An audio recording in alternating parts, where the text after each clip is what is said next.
US and Canada had much higher levels in general of glyphosate in all their foods than any other country in the world, including Mexico. So he kind of groups US and Canada as a sort of quote unquote North America, leaving out Mexico.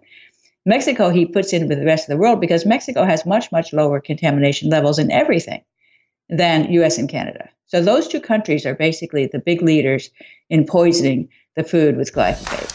This is the Anthropology Podcast, the podcast where we optimize the bodies, brains, and lifestyles of entrepreneurs, go-getters, and world-changing innovators. Welcome to the Anthropology Podcast. I'm your host, Dr. Megan Walker. As an anthropologist and naturopathic doctor, I optimize the health and performance of badass women changing the world as go-getters and entrepreneurs. You know, people kind of like you. Before we jump into the interview, I want to invite you to join our free Facebook community, Legacy. If you want to be something amazing, you need to surround yourself with amazing people. The Legacy community is made up of badass women living, not leaving, but living our legacy every single day. We are leaders, parents, entrepreneurs, and innovators collectively committed to leaving the world better than we found it. My mission is to support the health and optimization of these badass superheroes, literally to places we never thought imaginable. If you are on a mission and get it that your health is the key to your unlimited potential, then join us. We are super awesome. You can find us on Facebook at www.facebook.com/groups/BE Legacy. See you there. I fundamentally believe that when people are well, they can change the world. I work every day to help reduce the risk of chronic disease in my patients.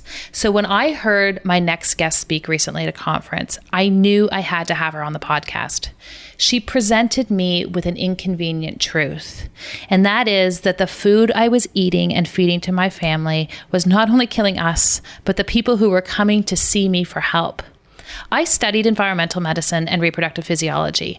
I knew there was a pervasive issue with pesticides, and I understood the mechanism with which it affected us. But this was at a whole new level.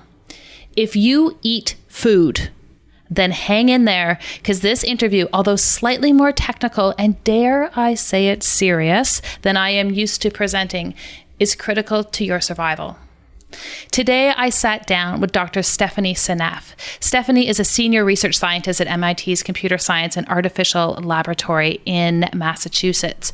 Her studies and interests are in a little tiny chemical called glyphosate and sulfur. So when I say we go deep, but I promise we're going to keep it relevant to you. The reason I'm breaking from my traditional lighthearted approach is because I need your help.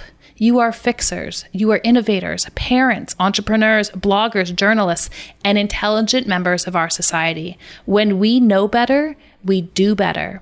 And when we are done today, you will know that glyphosate is something that affects all of us. It's connected to your risk for leaky gut, heart disease, autoimmune disorders, cancers, autism. We talk about all of it. We talk about the mechanism for it, and we are discussing how this seemingly tiny little thing can have its tentacles in all of these pathways in our body.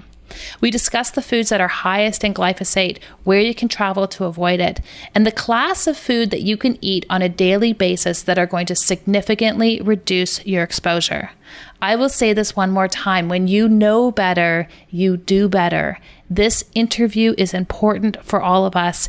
It is a gift to you. Without further ado, Dr. Stephanie Seneff. Dr. Seneff, it is a pleasure to have you on the Anthropology Podcast. Thank you so much for taking the time to be here. I'm just delighted to be here. Thank you so much for having me. So I recently heard you speak at a conference, and you opened with this quote from British philosopher John Stuart Mill from 1859. And he said, "The fatal tendency of mankind to leave off thinking about a thing when it is no longer doubtful is the cause of half their errors." And while I think we could probably go in a million directions with that quote, I thought it was such a beautiful segue to this topic that I know you are so passionate about, and that is glyphosate.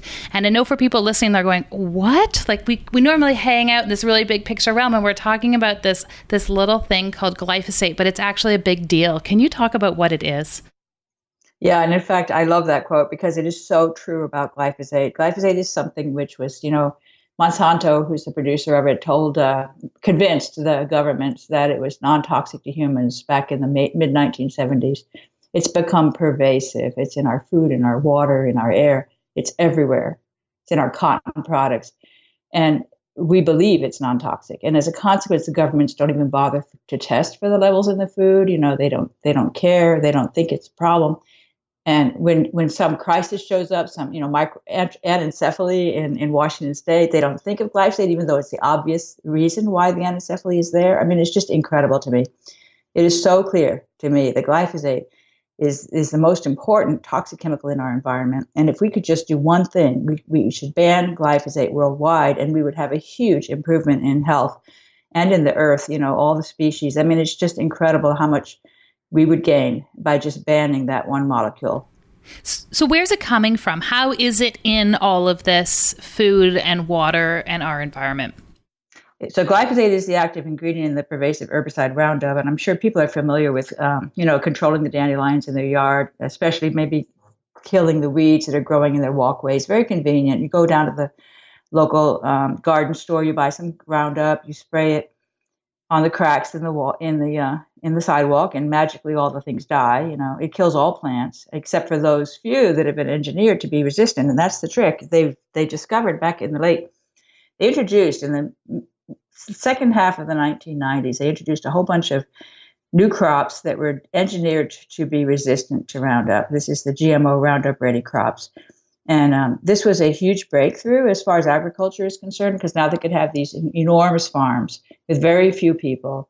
You just go from the airplane, you spray the glyphosate all over the crop, it doesn't die. I mean, it's very, very convenient. It kills all the weeds, the crop is fine because you have put this bacterial gene into the crop to protect it. It's kind of like Superman, And a consequence of that is that glyphosate is all over our food. And it's not just the crops that are GMO Roundup Ready, but also the many crops that are not resistant are sprayed with Roundup right before the harvest. And this is becoming an increasingly common practice because farmers are seeing that it's effective. They get an increased yield, they get a head start on next year's weeds.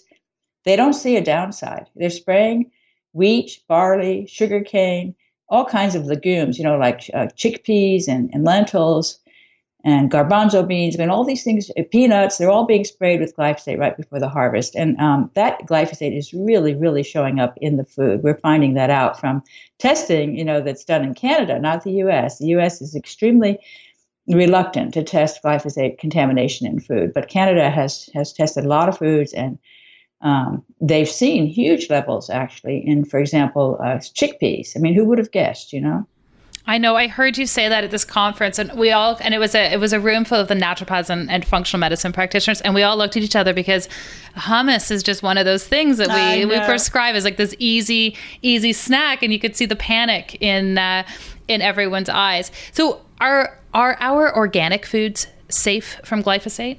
Not 100%. They're much lower generally, but not completely free. And in fact, what's really shocking, so Tony Mitra is a friend of mine. He's an activist in Canada. He's a wonderful man from India, very passionate about glyphosate. And he's the one who actually got Canada to go ahead and test a whole bunch of foods. And they gave him the results of those tests, which is really awesome. I mean, I have to say, Canada is responding a lot better than the U.S. is to activism, 8,000 samples of various foods. They gave it to him in a very unprocessable format, so he had to go through a lot of agony, but he produced a book, an ebook, and you can get it on Amazon for very little money, detailed analysis of all the results of the testing of the Canadian government on foods from Canada, from the US, from Mexico, and from elsewhere around the world. So it's Canadian imports that they're looking at, and various food products.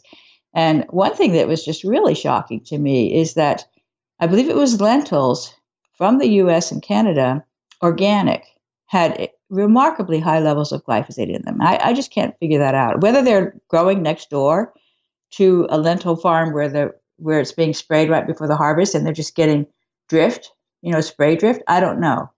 But incredibly high. And the other thing is that US and Canada had much higher levels in general of glyphosate in all their foods than any other country in the world, including Mexico. So he kind of groups US and Canada as a sort of quote unquote North America, leaving out Mexico.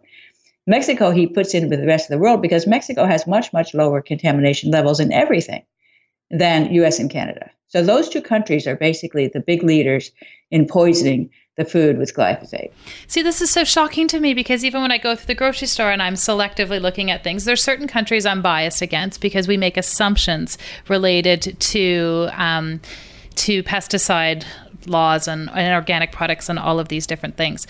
So a question then, which I think is going to be an obvious question for people is, you're saying that glyphosate is so dangerous. Why aren't the companies, or Monsanto in particular, who's producing this chemical, why don't they have any evidence around its safety?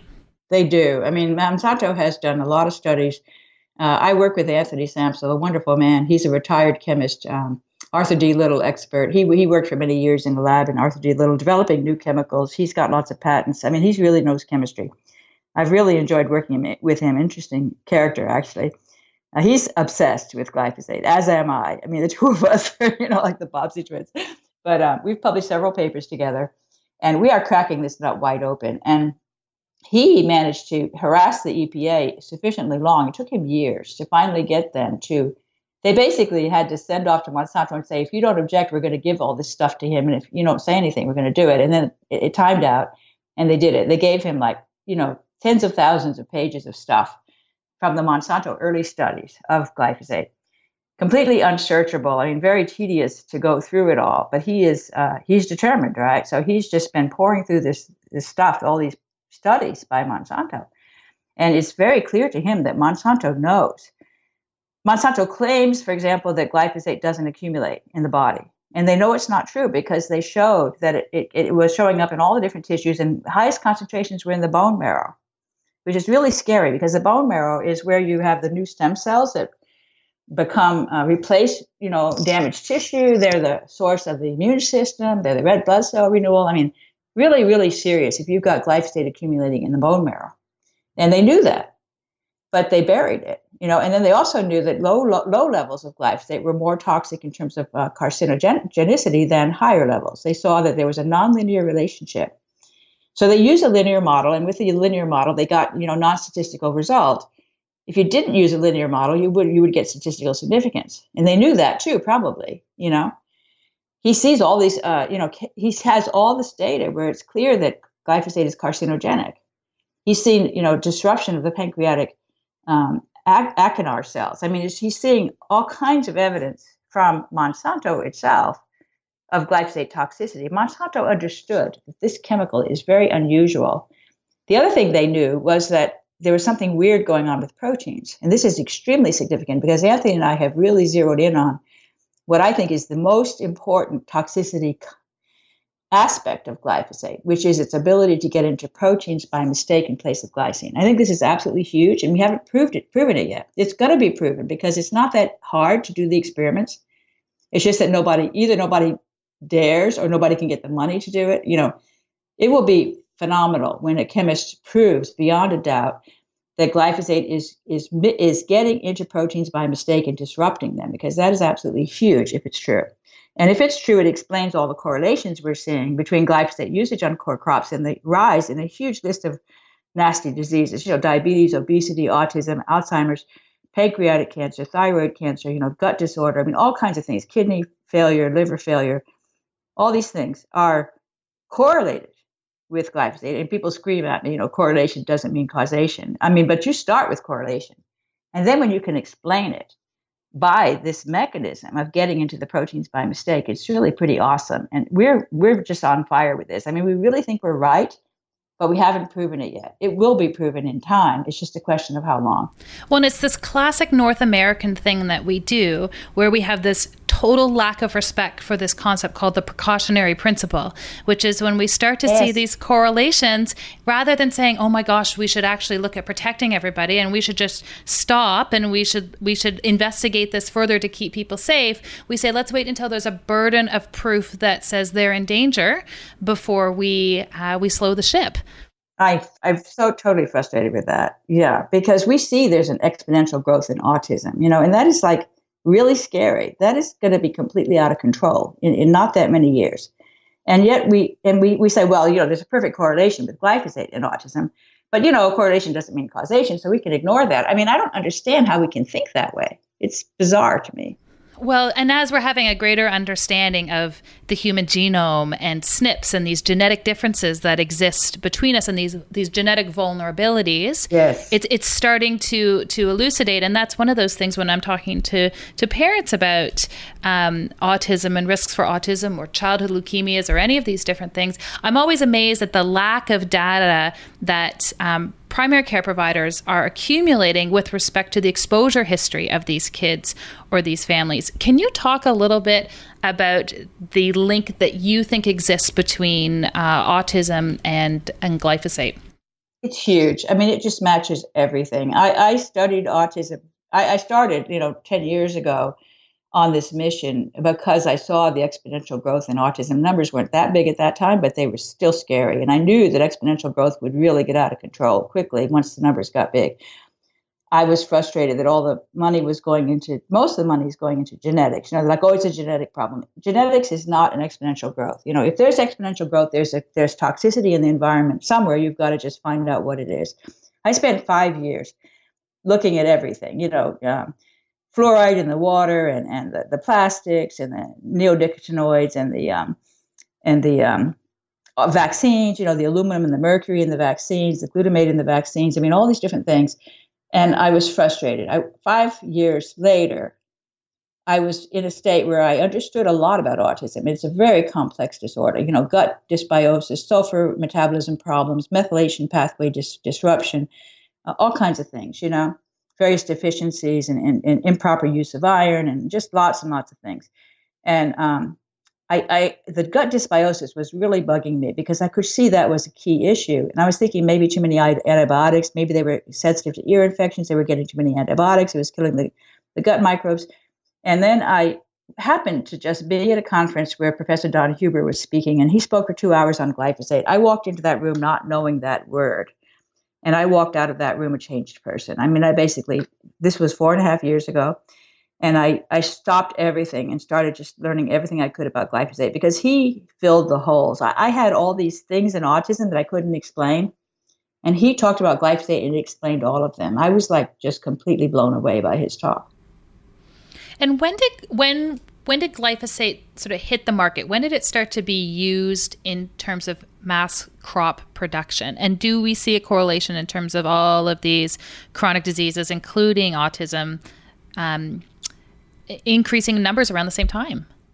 Right. So glyphosate was approved in the mid 1970s. So it first really showed up on the market around 1975, and it wasn't used that much initially. It was used as an herbicide, but not so much.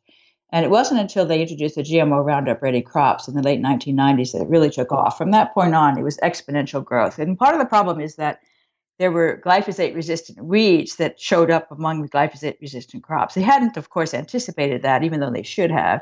They were saying that these crops were wonderful because they were going to reduce the use of herbicide, but actually they increased it.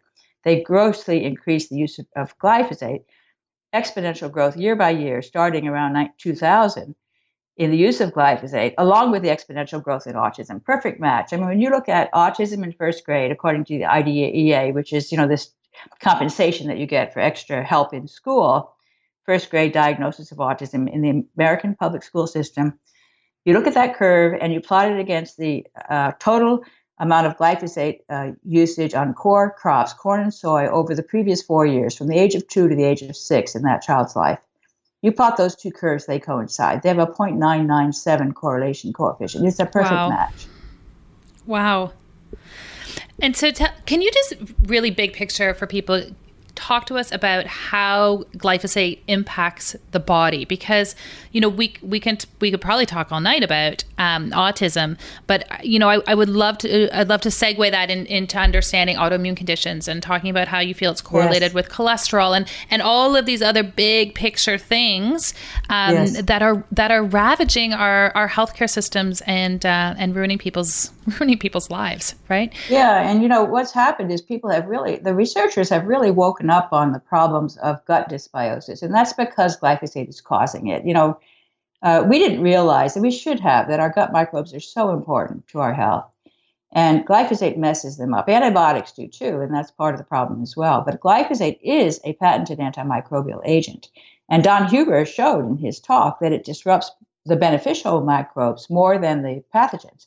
So it leaves a vacuum by killing off the beneficials, and then the pathogens like Clostridium overgrow, and also G. sulfovibrio. Those things cause trouble in the gut, and they produce toxic metabolites that can directly lead to autism. So, for example, there was a paper, very recent, I think 2017, I think it's 2017, triplets. Two of them had autism. Two boys had autism, and the girl had a seizure disorder. All three of them tested for high levels of glyphosate in their urine. And they had, and the paper suggested that it was overgrowth of Clostridium due to glyphosate. And the Clostridium produces a metabolite that prevents dopamine from being metabolized. And the dopamine then overexcited the neurons in the brain. This was a proposal they had for how it might be causing the autism. There's actually many, many different pathways by which glyphosate causes autism, as well as so many other problems. For example, celiac disease. Part of the thing is proteins. And I talked about glyphosate getting into proteins by mistake in place of glycine. This is absolutely huge. And this explains all these food allergies that we're seeing among children today. Peanut allergy, egg allergy, milk allergy, soy allergy, all these allergies. All of those foods can be expected to be contaminated with glyphosate. And the glyphosate can be expected to show up, if we're right about this, in the protein itself, the casein in the milk, the gluten in the wheat, right? All these proteins. And on top of that, glyphosate disrupts the digestive enzymes. It makes the proteins hard to break down, both because they contain glyphosate, but also because glyphosate disrupts the pancreatic digestive enzymes. Furthermore, glyphosate induces a leaky gut barrier, and I can explain how that happens, but I won't here because it's complicated biology. Produces the leaky gut, prevents from the breakdown of proteins. Those undigested proteins get into the general circulation, and this makes the immune system upset. The immune system reacts to those proteins by producing antibodies. And those antibodies can become autoantibodies through molecular mimicry. So because those peptide sequences in those proteins resemble peptide sequence in human proteins, certainly, particularly important human proteins, things related to thyroid, function, the myelin sheath in the brain. I mean, really, your body, your immune system starts attacking the human proteins. The collagen, which is all over the joints. Collagen is the most common protein in the body. It contains a huge amount of glycine. So it's going to get contaminated with glyphosate. It's going to become immunogenic. Antibodies are going to attack the collagen, and you're going to have joint, shoulder problems, back problems, knee problems, all these different issues that we see today in chronic pain, where people are taking opioid drugs to try to relieve it and ending up with an opioid drug dependency, right? These even to the point of killing themselves accidentally by taking too much. I mean, we have an epidemic in that right now. So there's all these proteins are getting disrupted by glyphosate. The immune system is reacting to them, and then the immune system is attacking our own proteins and causing autoimmune disease, lupus, multiple sclerosis, even Alzheimer's and autism. I think are both a component of them is an autoimmune attack on the myelin sheath. Because of this, through this molecular mimicry process. Okay, so I have two. I have to have a timeout here for a moment because I'm overwhelmed with. I'm just thinking about patients and the chronic diseases that I have on a really practical level. Does glyphosate cross the placenta when women are pregnant?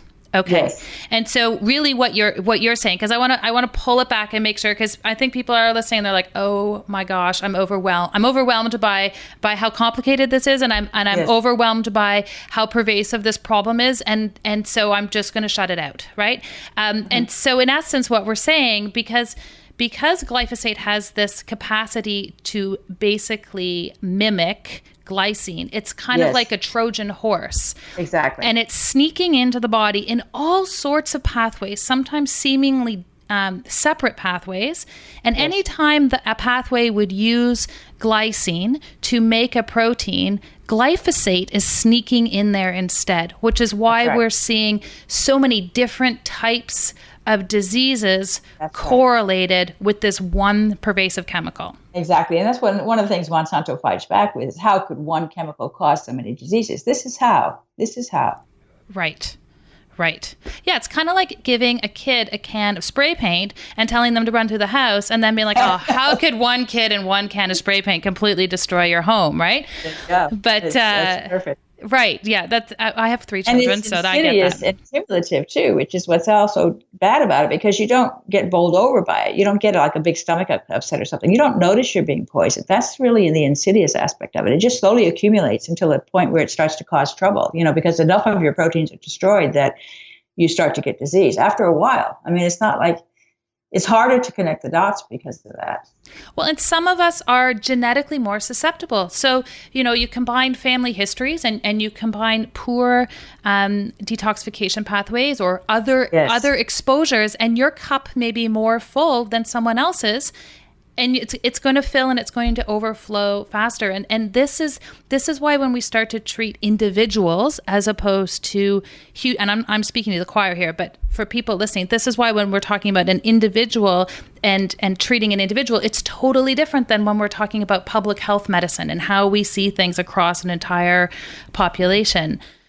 Yes, and it's interesting when you look at all the autism, genes. There's so many genes that are connected, correlated with autism. A whole bunch of different genes that have a susceptibility increase, and it's really important to study those genes because that gives you a direct hint as to what glyphosate's doing. I take every one of those genes very seriously, and I look and I see how could glyphosate disrupt this, and sure enough, I can find it. Right. Well, we're all different houses, so we're all going to weather the storm differently. And if your house is made out of twigs and your material isn't quite as strong, then you're probably not going to fare. You're not going to fare quite as well. But we just can't see what the material is on those houses until it's too late. Can we talk a little bit about the correlation between glyphosate and cholesterol and the relationship with sulfur? So you have 2 passions. It was really great as we were getting started here. You're like, I'm passionate about glyphosate and sulfur. And I've never heard those 2 things combined in someone's passion before. Why is it? What's the relationship between the 2 of them? Yeah, it's really fascinating because I started with cholesterol sulfate, and I figured that out early on when I started looking into autism. I thought cholesterol sulfate, that's it, deficiency in cholesterol sulfate. I really believe that to this day. And then the question was, well, what's causing that deficiency? And also, how does the body produce cholesterol sulfate? And one of the ways the body produces cholesterol sulfate is through sunlight exposure. And we're obsessed these days with sunscreen. We're using huge amounts of sunscreen, much higher level protection factors than we used to use. And so we're so afraid of skin cancer that we no longer get enough sun stimulation to produce the cholesterol sulfate that we need. And the red blood cells produce cholesterol sulfate in response to sunlight.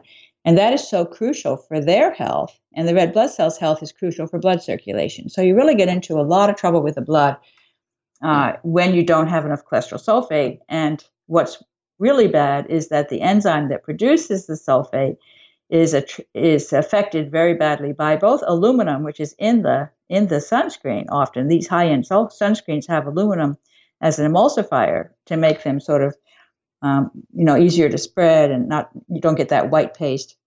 The aluminum is going to go into the skin. It's going to affect the ability to make. It's going to disrupt the ability to make sulfate in the skin, and the skin makes a huge amount of cholesterol sulfate and ships it up to the body. So you need the sunlight. You don't want the sunscreen, and yet we've been harassed with the idea that we need to be very careful about protecting from the sun. And now the interesting thing is the sun does become toxic in the context of glyphosate because glyphosate disrupts the skin's natural protective mechanisms. So it could be correct that we need to protect because we don't no longer have natural protection. But where do you go with that? I mean, it's just like one chemical after another, Right. Well, we're kind of creating this problem for ourselves. Yes. So the glyphosate. Yeah. Go ahead. No, I was going to say, do you hang out in the shade? Like, how do we? I've got little kids, so I'm always like, what's the balance between a little bit of sun? Is it a little bit of sun exposure and then hang out in the shade? Is that what you would do? No, it's lots of sun exposure. I'm completely obsessed with sun exposure. I spend half my time in Kauai where there's lots of sunlight, and I spend a lot of my time outdoors. My husband and I only own convertible cars, and we put the top down every chance we get. I mean, I am really looking for sunlight exposure. And I'm very healthy. I'm 69 years old. I don't have any health issues. I don't take any drugs. I don't take any nutritional supplements either. I just eat a really healthy diet, 100% organic, lots of sulfur. It works for me. No joint pain, no arthritis, nothing, no headaches. Amazing. So how are you avoiding all this glyphosate? I'm not. I mean, I'm getting poisoned by glyphosate, and that's the big worry that I have. I try my best to avoid it, but I can't, right? So I know I'm getting a certain amount. In fact, I feel it when I travel, because I'm very careful at home. We always buy organic. We're very obsessed. We buy organic wine, organic spices, everything. Everything's organic in our household. And for people who can't afford to eat that way, are there ways of navigating it? And when I studied environmental medicine a long time ago, one of the things that we were always told about was washing fruits and vegetables in vinegar as a way of being able to help at least break down some of that pesticide residue. Is there something we can do in between? It doesn't take glyphosate away at all. Glyphosate is embedded in the proteins in the food. You cannot wash it off. Okay, so you wash off the insecticides, which is a good thing. I'm not saying don't do it. It's a good idea, but you won't get rid of the glyphosate. Right. And are there any crops that we know just are not exposed to glyphosate? Well, that's the trick, right? And that's why I'm so interested in Tony Mitra's book, because I think you should sort of memorize it. I've been trying to form a mental image of which foods have more, right? And you have to remember wheat, barley. So anything with wheat, bread, don't eat it if it's not organic. Which is huge. You go to the restaurant, they give you the rolls, they look so delicious. I mean, it's very frustrating that you say, I can't eat this, I'm always very careful when I order on the menu. Of course, you never see organic choice. I'm really looking forward to organic choice, which is going to come on the menu, right? Because you have like gluten-free choice. These days you've got all these different obsessions with different kinds of diets, vegan choice and gluten-free choice, but you don't have organic choice usually. And we need that. We need to have that opportunity to order organic on the menu. But you can be careful to choose items that because you've memorized it, are less likely to be contaminated with glyphosate. So, but it pretty much eliminates lots of things because you've got the corn, the soy, all the sugars, right?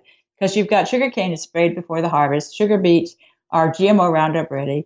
And high fructose corn syrup is from GMO Roundup ready corn. So the sugars are all contaminated. The oils, you've got canola oil, soybean oil, those come from GMO Roundup ready crops. And those are the cheap vegetable oils, which are typically used. Often at the restaurant, you don't know what kind of oil they've been using.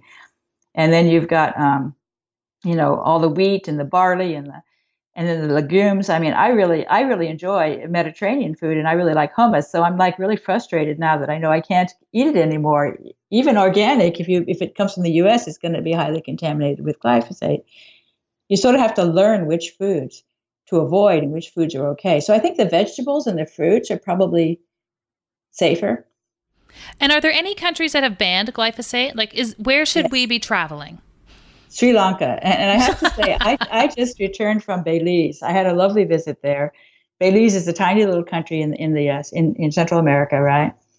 And they have a lot of evidence of glyphosate poisoning going on right now with increases in diabetes and obesity and all the obvious stuff. And I was able to really meet with their pesticide control board and get response. I mean, I was so impressed because they were obviously concerned with what I had to say. I would love to see them take action. They haven't yet, but I feel like there's hope that the small countries are going to ban it first. Sri Lanka banned it because they found it very clear that glyphosate was the cause of an epidemic in kidney failure among young agricultural workers working in the fields where glyphosate was being used. So it was very clear that those workers over here where they use glyphosate, they've got the problem. Those workers over there in this other area where they don't use glyphosate, they don't have the problem. They figured it out, and they banned it. I mean, it was just so beautiful that a small country can have that kind of power to just decide, we're just not going to do it. U.S. it'll be a miracle if we ever ban it, I think. Well, I've tried. We talked to the EPA. They were basically really uninterested in hearing what we had to say. I mean, it's frustrating with this country. We have got so much money pouring into the government from the chemical industry that the government is just at their service, and they don't care that our country is being destroyed by this chemical. They simply don't care. They don't want to believe it. They just refuse to listen. Can we test for glyphosate in our bodies?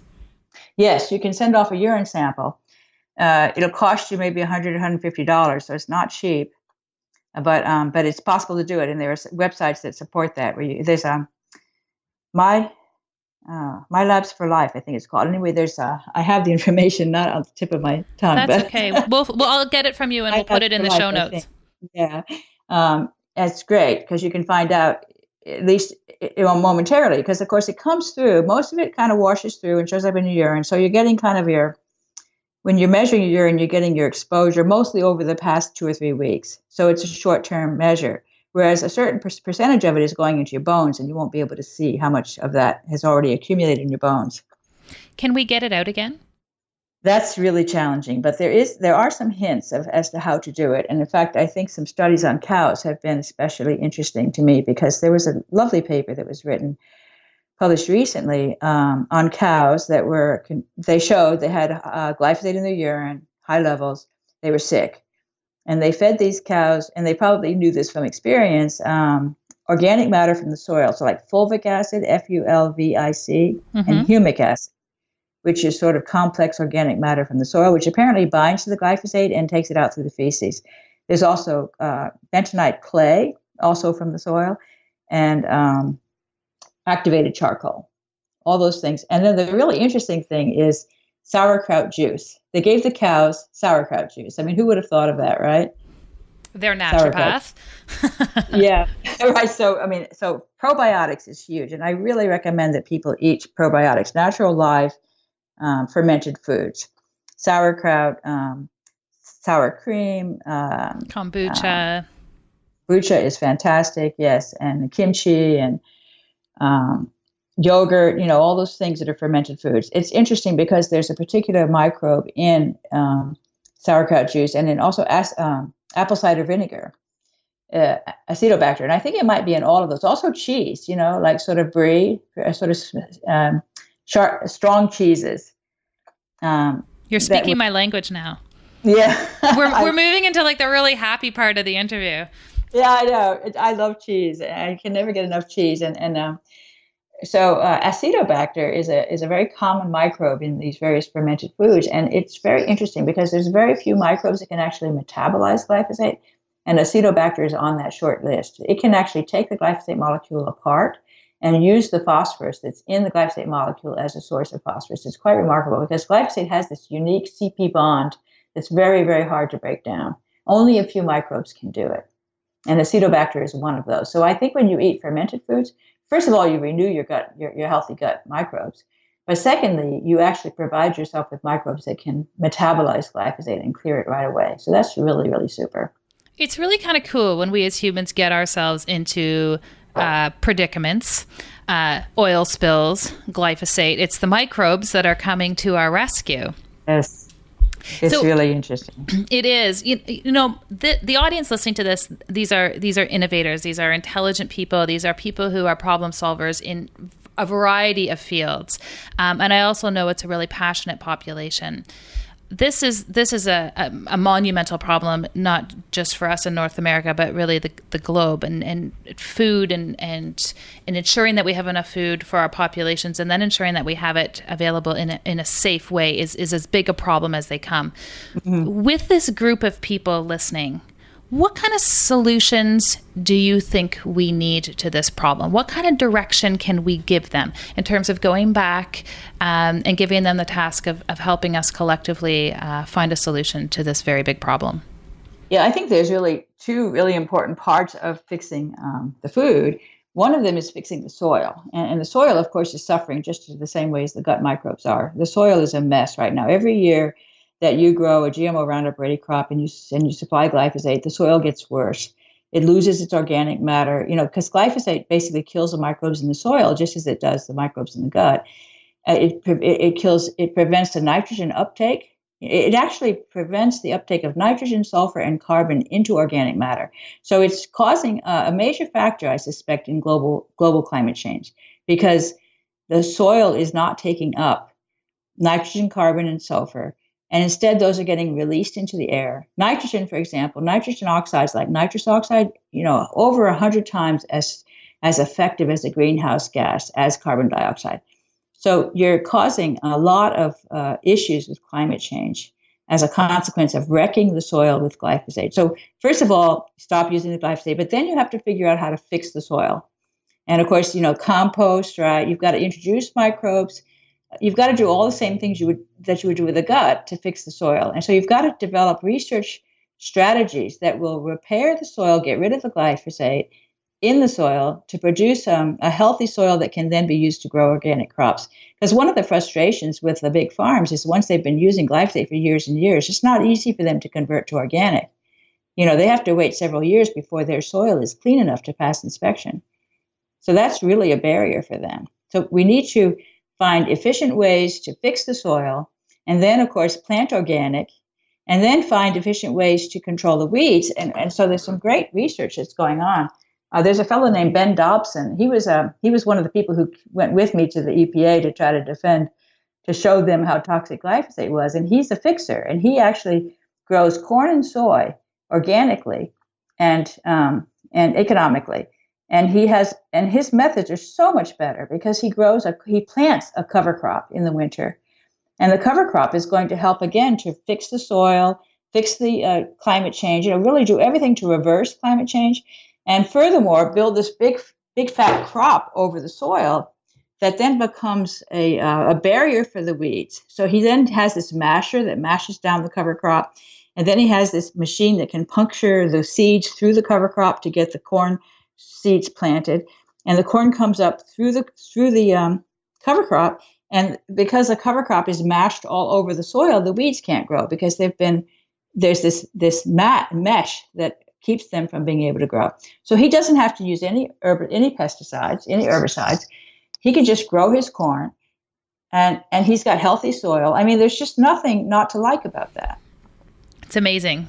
These ideas will absolutely change the world. Each month, I'm featuring a new anthropology quiz to help you unlock and uncover some of the physical performance blocks that may be holding you back from your true potential. With spring in the air, we are focusing on detox and toxicity. Through the quiz, we're going to help you understand whether you possibly have exposures you didn't even think you were having, and how to tell whether or not your body is better or worse than the average person at being able to remove these things from your immediate environment. To learn more or to take the quiz, head on over to meganwalker.com/anthropology quiz. Dr. Seneff, I want to just segue a little bit. And in closing this interview, I've got a series of questions that we ask everyone who comes on the podcast, and I would love to get your perspective on them. Knowing your lens and understanding your passion, how would you define health? I think health is certainly just feeling good and not being in pain and being able to just be positive and enthusiastic about the world. And I think it comes about because of healthy food, rich in micronutrients, and a conscious effort to avoid toxic chemicals in the environment. Amazing. I really like that. The second half of the interview, and this is a really quick half. It's basically like the last sixth of the interview, are what I call key performance indicators. So these are KPIs are those quick indicators that we would look at in a startup to assess the overall health of our venture. And I have a few that I really like to ask my guest. So if you'll bear with me for a few of these rapid fire questions, they're going to be a little bit different than some of the topics that we've been talking about. So the first one I have for you is, do you have a consistent morning routine? And if so, can you share it? I do. It's kind of fun, actually. I start off with, my coffee. I go down and make my coffee, and then I usually work a killer Sudoku puzzle. I love challenging puzzles. That's what biology is all about. And I kind of fire up my brain by working a killer Sudoku puzzle first thing, and then I basically hit my email for a while. And then sometime in the early morning, well, maybe around 9 o'clock, I take a walk. And I am fortunate that I live near a vast woods. And I go into the woods, and I have a different path. I try to do a different path every day because it's got all these paths, lakes and whatnot. Walk maybe an hour through the woods, meditating, kind of, feeling nature, and come back and settle in. If I have breakfast, I often don't have breakfast beyond coffee, but I might have a few blueberries or a little bit of cheese. There we go. Cheese again. Yes. Fiction or nonfiction? What are you reading right now? Oh, wow. Oh, my. I'm reading lots and lots of papers. I just read papers all the time. I love to find a paper about that's intellectually challenging to me, about some aspect of biology that I don't yet quite understand. So I'm all over the map with that, about everything under the sun related to biology. So I'm reading papers. Okay, so then a perfect segue. What do you do for fun or play? Sudoku puzzles. I think that's about the only thing. I just walking, right? Walking in the woods and Sudoku puzzles. I mean, that's pretty much it. I am playing with my grandchildren. I could say that. I have some wonderful grandchildren who live close by. So playing with them is a great relief from my work. That's lovely. I know kids have this incredible capacity to pull in play and imagination when you least expect it. The last question for you, entrepreneurism. Are we born this way or do we learn to become entrepreneurs? Oh, my. I don't think I can answer that question. I haven't thought about that at all. I think creativity is born in us, and that's a crucial aspect of entrepreneurship. I think the educational system may try to beat it out of us. So I think it's difficult to grow up in this country and still retain that creative bent that you need to be able to break away from the mold, right? To be able to think differently and to think outside the box and come up with new ideas. So I think creativity is an innate aspect of the human species, but it can be beaten out of us by society. I thought you were going to say we're all entrepreneurs. It's just glyphosate interrupts it in some of us. That is true, too. You never know, right? No one's looked at it quite from that angle. This has been such an enlightening interview, and I can't thank you enough for your time and frankly, the work that you're doing on behalf of all of us. If people want to learn more about what you are doing and how they can get involved and how they could be involved in creating change with respect to this issue, where would you like me to direct them? I think the first thing is if they can memorize my last name, Seneff, because that's a sufficiently unique name that if you type it into Google, you'll find a whole bunch of hits of various interviews like this one and various slide presentations and papers that I've written. I have a webpage at MIT, and it's sort of a complicated URL, but I will give it to you. http://people, PEOPLE, CSAIL, CSAIL, Computer Science and Artificial Intelligence Laboratory, .mit.edu/Seneff, SENEFF. That website has a whole bunch of material of my various talks and papers and whatnot. So you can certainly find a lot of stuff there. Leave it to MIT to make that a very complicated process for people. I'll make sure that we have that website in our show notes so that people can they can follow up with your work and that they can have access to some of your other interviews, because this is important information and it's complicated information. And so being able to access some of the really great videos and different things that you have done that break it down and make the science a little bit easier and more accessible for people, I think is really important for those who have an interest. Again, I can't thank you enough for being with us. Thank you so much. Thank you for having me. If you enjoyed our conversation and would like to hear more, head on over to Stitcher or iTunes and subscribe to the Anthropology Podcast. We would also really appreciate a quick review. When people have their health, they can change the world. Let us keep you healthy and you go change the world.